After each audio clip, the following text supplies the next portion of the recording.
Evet, merhabalar, hoş geldiniz. Dersimiz şimdi başlıyor. So, welcome everyone. Welcome to our lesson. It is starting now.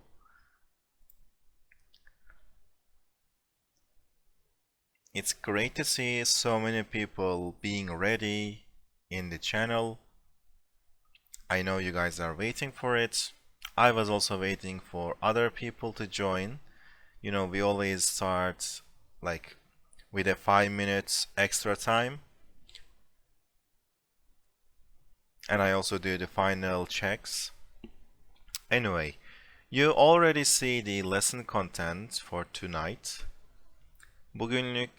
Bugün için yapacağımız ders içeriğini zaten görüyorsunuz. Önce size vücudumuzdaki bazı bölgeleri anlatacağım. First, I'll explain some parts of our body, like we will learn the words for them. And then, in the second section, we will have idioms that use those parts, like idioms with eyes, idioms with ears, idioms with arms, hands, like any other body parts.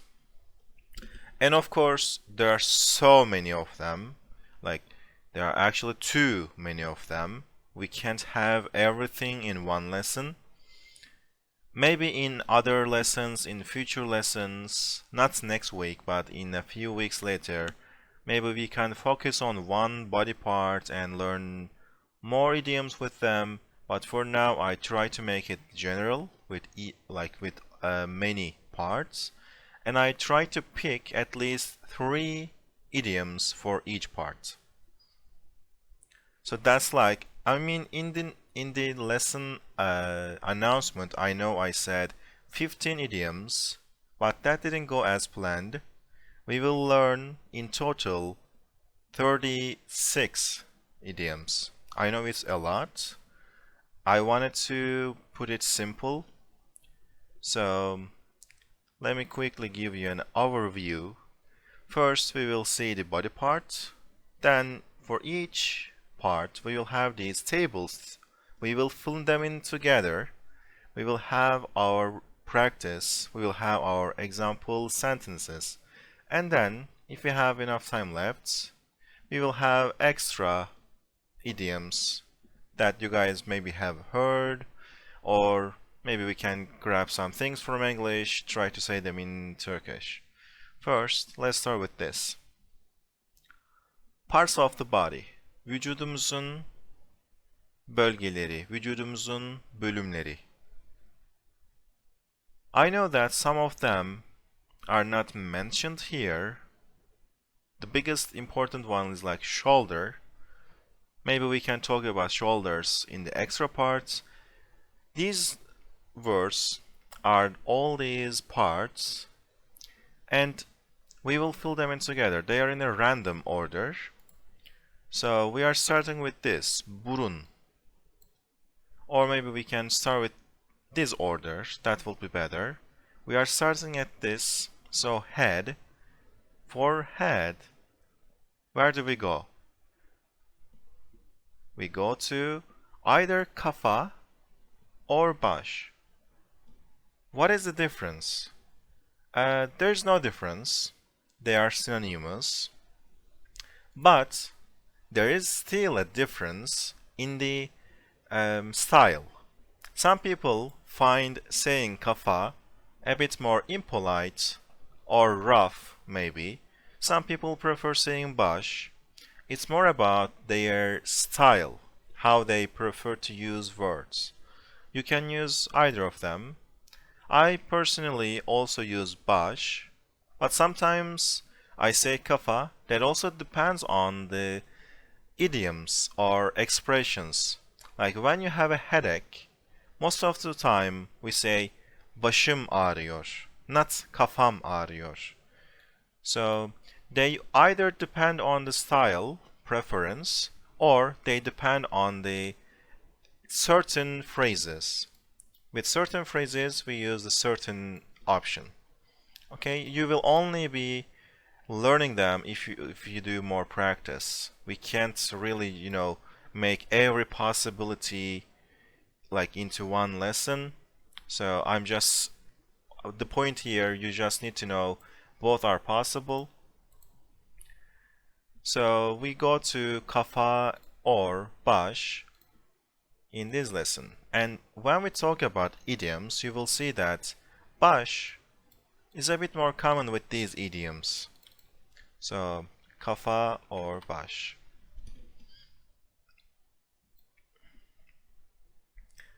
Okay, and then we have eyes. Where do we go? Which word do we go for eyes? You can give your suggestions if you know the answer. You can join, it will be interactive. For eyes, yes, we go to göz here. So let's use the same text bar and fill it with göz. And then we have ears. Yes, kulak. Ears is kulak. Also, ear is kulak actually, singular. And when you say ears, kulaklar. In English, most of the time people say it in the plural way, like ears. Maybe that's more common, but in Turkish, you can either say kulak or kulaklar. And then, arms.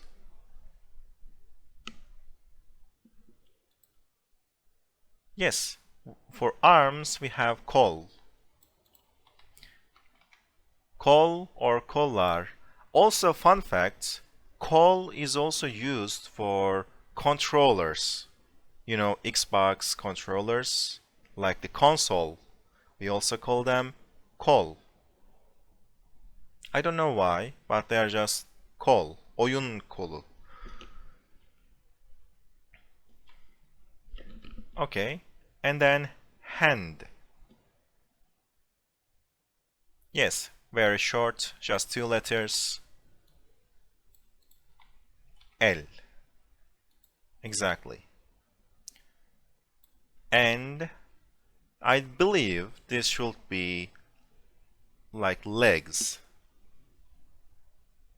It's because this is feet and this is legs. Yes, bacaklar. Exactly. Bacak. And then this part on the face. Eyebrows. So in English, it's like a compound eyebrow. It has eye in it, but in Turkish, we have a specific word for it. It has nothing to do with eye. We have kaş. And also, fun fact, kaş is like a district in Turkey.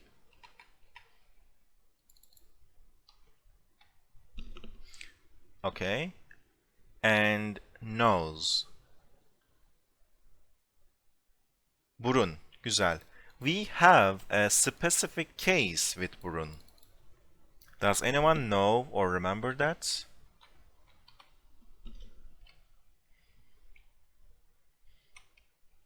Burun is a regular word, but it has a bit tricky thing. The vowel drop, exactly.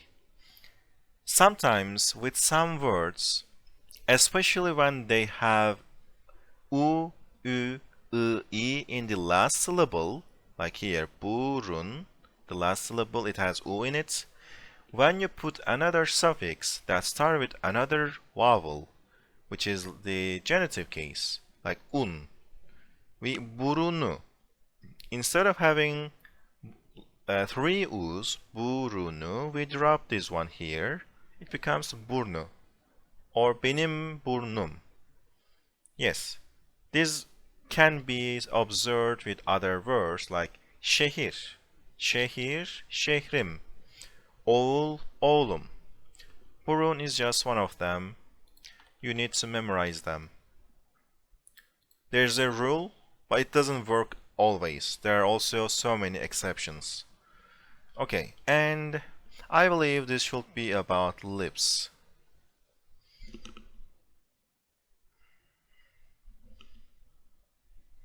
Yes, lips or lip, dudak. Lips and then would be dudaklar. And ağız. Or wait, no, that's not ağız.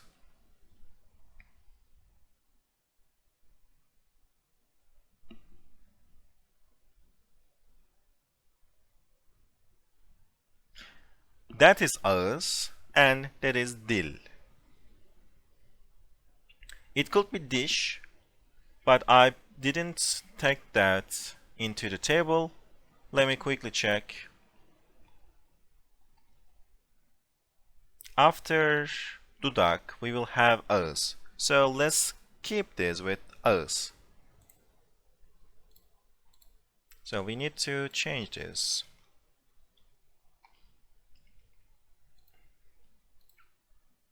Okay.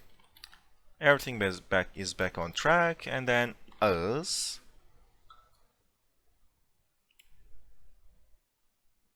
Okay, and now this is about the tongue. It could be called something else, it is just the way I see them. Tongue is dil, exactly. Also, dil also means language.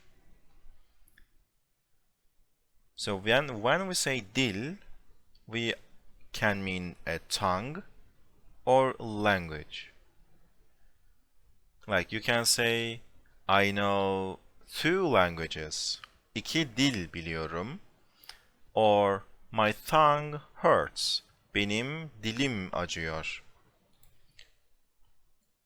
Also, just like they say mother tongue in English, we also say ana dil. Okay, the last one, feet. Actually, the foot as the singular word. Exactly. Ayak. Yes. So, we defined our parts and we will now talk about idioms that use these parts in them. Okay, so we are starting with baş. I picked those 3 idioms with baş. The first one is başı göğe ermek, başı üstünde yeri olmak, başından aşağı kaynar sular dökülmek. Does any of you know any of these idioms? Bunlar ne demek biliyor musunuz?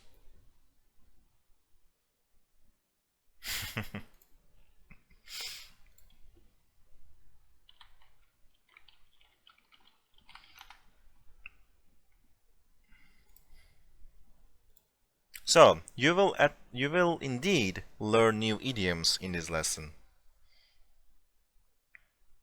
So, we are starting with the baş and başı göğe ermek. Başı göğe ermek is actually a negative thing, or at least we use it sarcastically.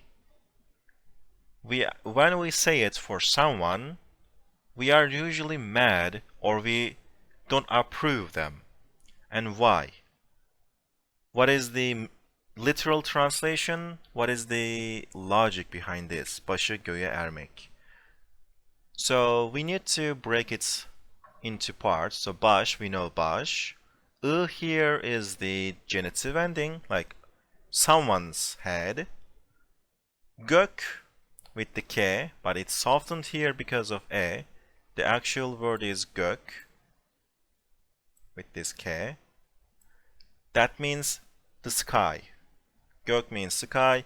Ermek, let's call it reach. As in, I don't mean the reach, I don't mean reach. To reach. So when someone's head reaches the sky, what could that mean? Your head is now reaching the sky. Almost. You guys are ready, and to be fair, this could be a bit misleading. Actually, it's not necessarily about being arrogant.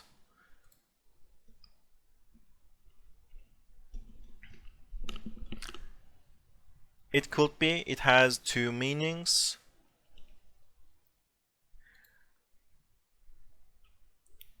So first we say that when someone is trying too hard to reach a point, a state where they don't deserve it, where it's not a good thing. And also we say it when they do something that is not nice. Let's imagine you are trying to do or harm someone. When you finally do it, we say başın göğe erdi mi? So what did you earn from doing this? Are you happy? Kind of sarcastic meaning.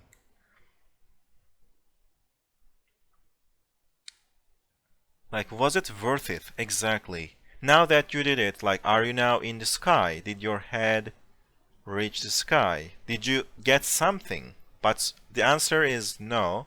It's sarcastic, it's rhetoric. It implies that you did something for nothing.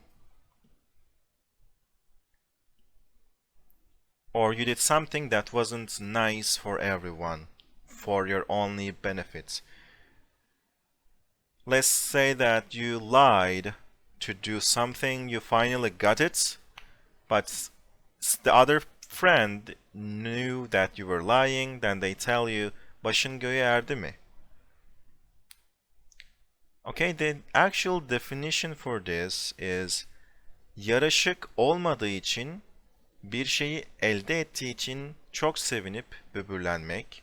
In simple words, showing off for having something that they don't deserve. And also trying to do something that is not very appropriate, like something a bit shady. Like, you tricked me. Başın göğe erdi mi? And yes, Ox, cheating in an exam is a good example. You cheated in your exam. Now what did you get? Was it worth it? Başın göğe erdi mi? Exactly. So I will use this example. Sınavda kopya çektin de ne oldu? Başın göğe erdi mi? Okay?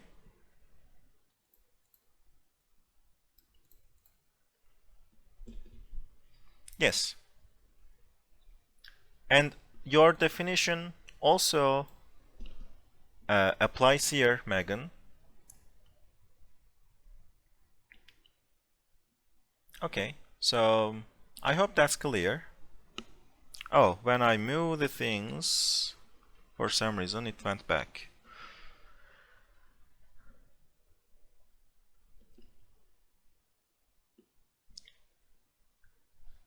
So I will just say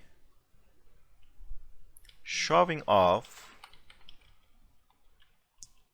with something they don't really deserve. Oh.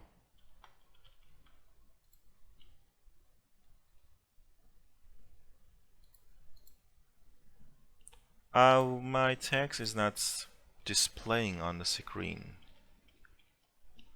Anyway, I'll leave out these definition parts. Let's talk about başı üstünde yeri olmak. Let's talk about this second one.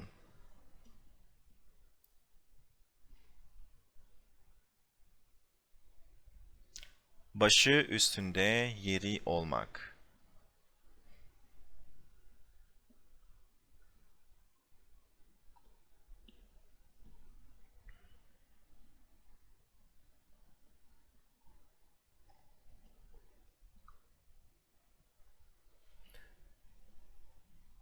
No, aux.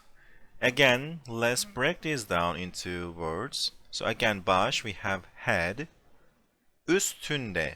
This is the location preposition on top of or on.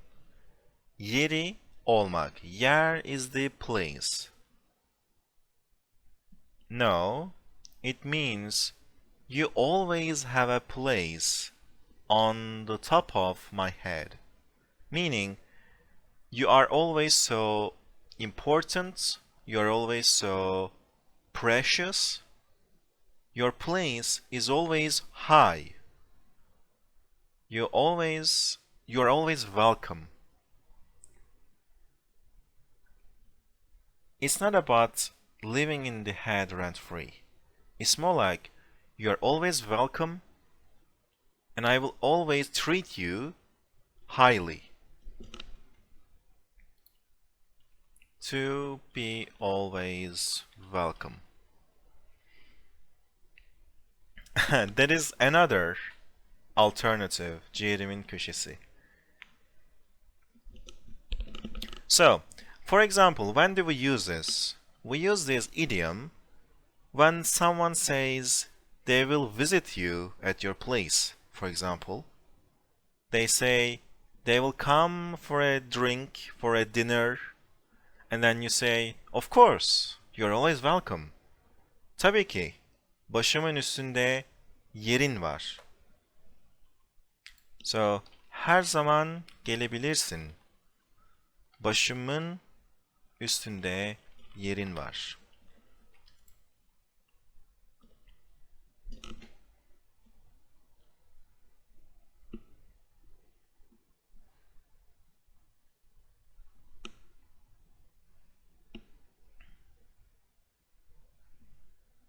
Okay? You can always come. Her zaman gelebilirsin. Başımın üstünde yerin var. You are always, or you always have a place on the top of my head. Like you, I will always treat you in the way you deserve.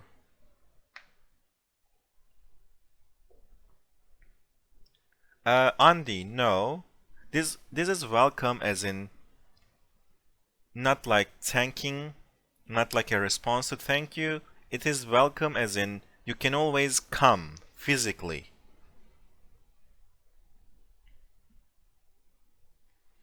You can always visit someone at their place.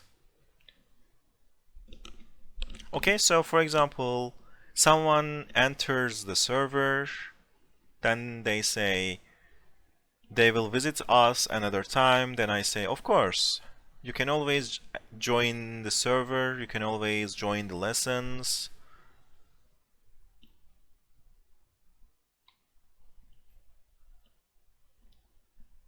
Okay, and now the last one.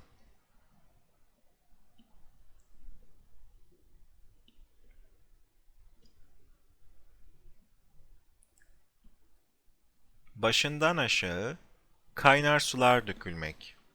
Let's have your guesses. Önce sizin tahminlerinizi alalım.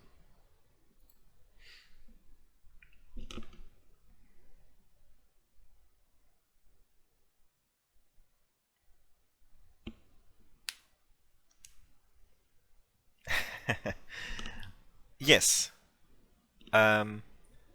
Close enough. So, kaynar is the adjective. Kaynamak is boiling. Kaynar su, boiling water. You know, too hot water. And başından aşağı.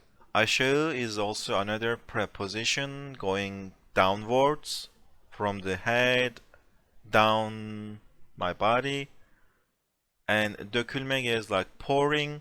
So pouring boiling water down my head. No, this is actually this is not a nice thing. This is about an emotion.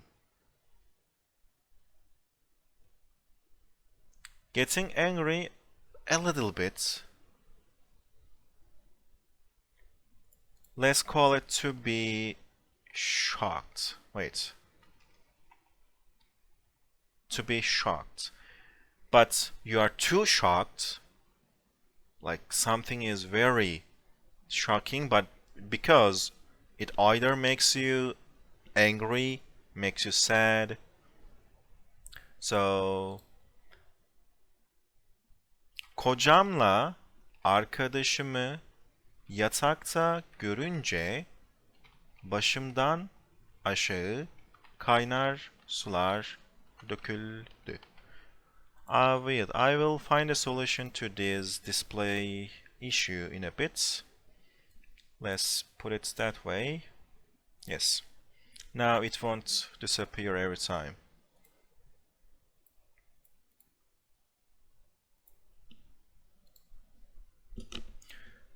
Okay, let me explain this example. By the way, I'm not typing translations. It will be too much for me to type out. Maybe when I give the presentations, then I can include the translations. For now, I will explain it in voice. Kocamla arkadaşımı yatakta görünce, when I see my husband and my friend in the bed, I was, shocked. A boiling hot water was poured down my head because it was very shocking. Imagine the feeling, imagine the emotion. It feels too hard. It feels too, it hurts. Yes, a rush of emotions, usually negative emotions.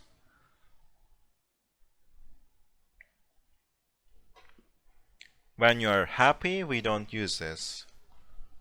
We use this when you are sad, when you're angry, when you're mad. But something very big needs to happen. Yes, Glorious Pie, that kind of emotion. That kind of situation. I will also be type this.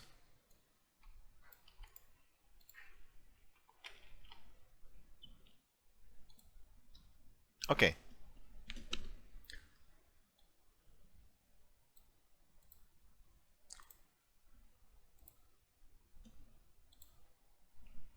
Kocamla arkadaşımı yatakta görünce başımdan aşağı kaynar sular döküldü.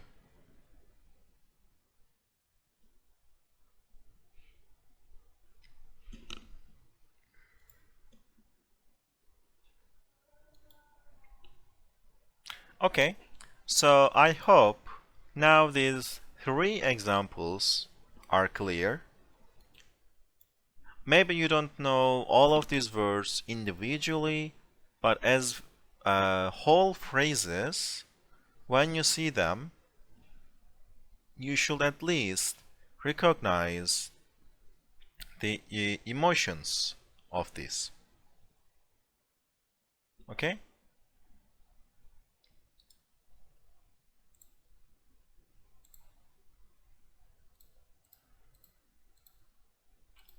Now we will move to göz. We will have idioms with göz.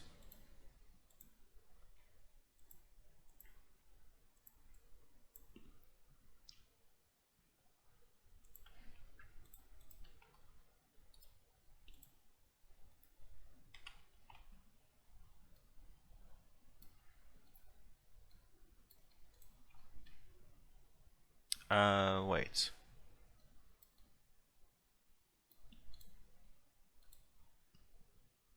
Here. Hazırız. Evet, ben de hazırım.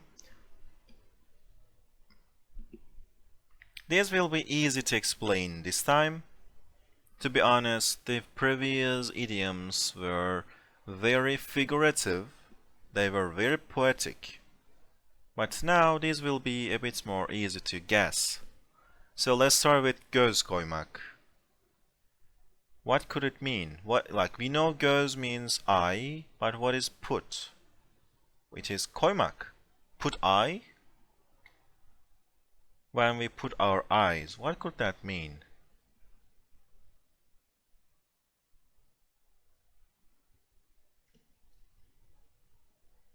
Okay, some of you are close, like you have answers close enough. Let's call it to lay eyes, as in, to set your eyes on something, someone.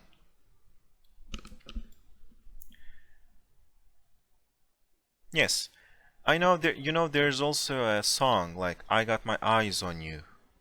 It's that kind of situation.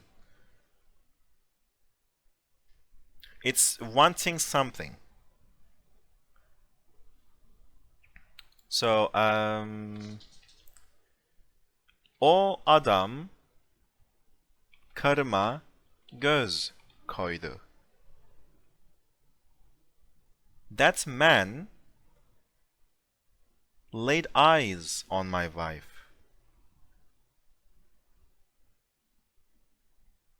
So he wants to have my wife.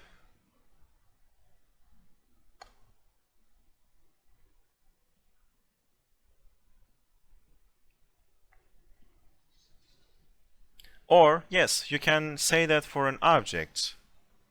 O çantaya göz koydum. Onu kesinlikle alacağım.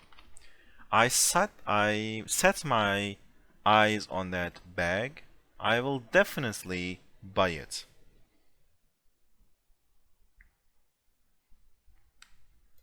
Okay, you can say it for people, you can say it for objects. It means when you want to, you know, have something, as in, you want to possess them, you want to buy them, you want to just get them.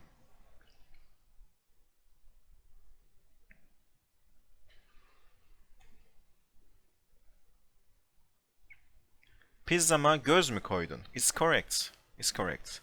Like, do you want to eat my pizza? It sounds a bit dramatic, but as a joke, you can say that.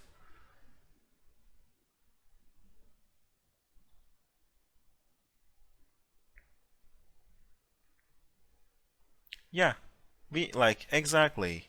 When you have your heart set on something, we also set our eyes on something. So we try to achieve our goal. Okay.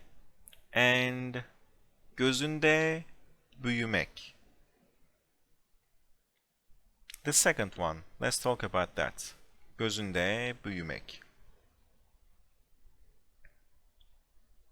So we have göz again, but there are some endings, and then büyümek. Büyümek, in simple words, to get bigger, to, grow.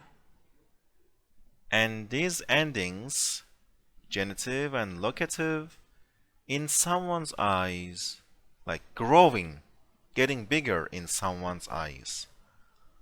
So basically, it grows, it gets bigger in my eye. What is that? What could that mean? Actually, we have the correct answer. Yes. No, Tariq, that's not it, but something becomes overwhelming, maybe. So, to feel or to seem too much trouble to do. I will put it with this definition. So when something grows in your eye, it becomes too much trouble to do and you simply feel lazy to do it. Let's have an example, like a sentence.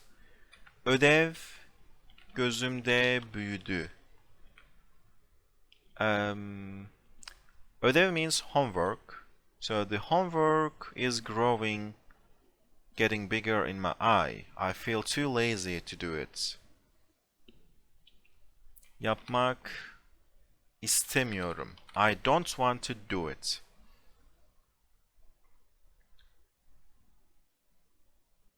Yes, and proje gözümde büyüdü. Nasıl bitireceğim? How will I end it? I don't know. Bilmiyorum.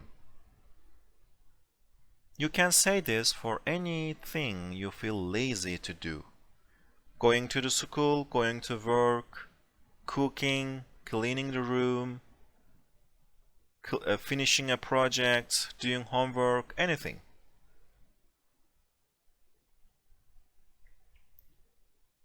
No, I mean, not necessarily. Things doesn't have to go worse. You just simply feel less excited, less motivated to do it. It's about how you feel. Your motivation decreased. Now you don't want to do it. You give up the responsibility, yes. But sometimes you still do it, sometimes you don't do it. It depends on you. It is simply about how you feel about something that you started doing. Yes, it started, it grew in my eyes, and it overwhelmed me.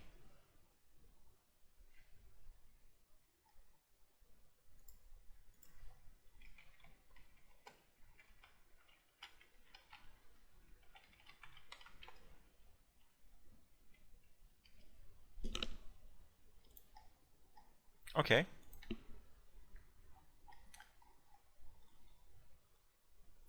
Bu gözümün önünde büyümeden önce yapayım.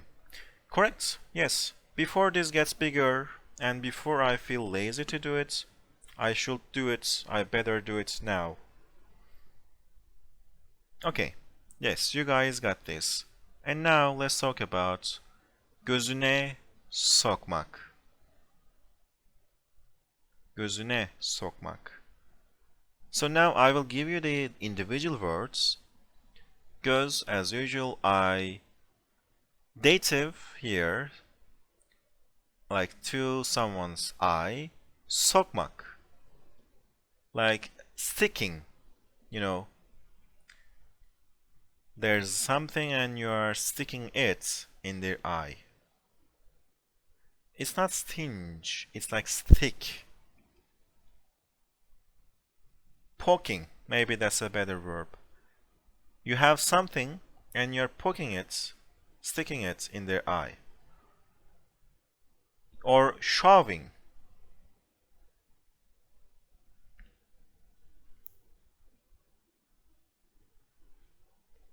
So, yes, I will write that definition. Shoving something in someone's eye, which mean to simply show off. Or sometimes we do it without the intention of showing off, to maybe draw attention, but it's negative. It is still showing off. So just don't do it. It's not something we recommend doing.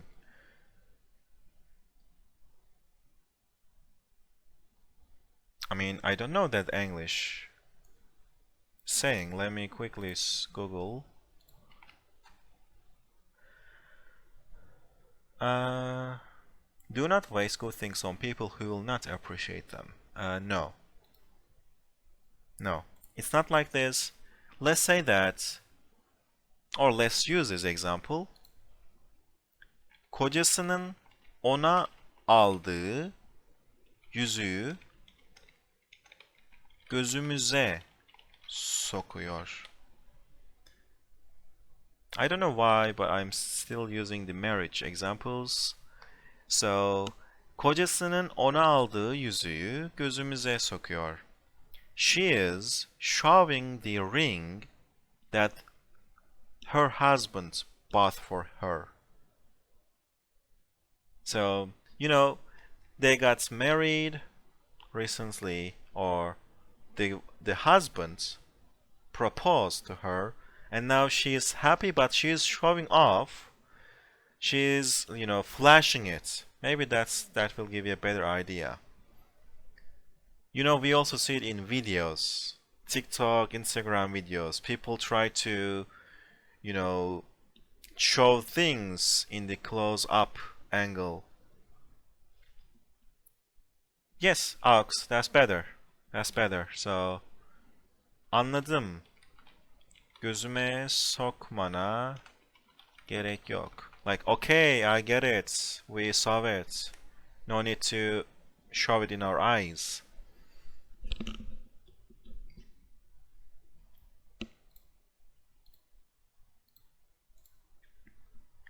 So when someone shows off,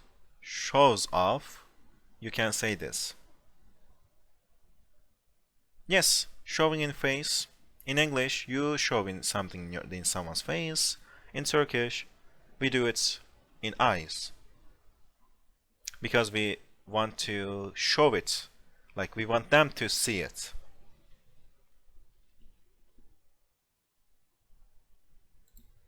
Okay? And we will have idioms with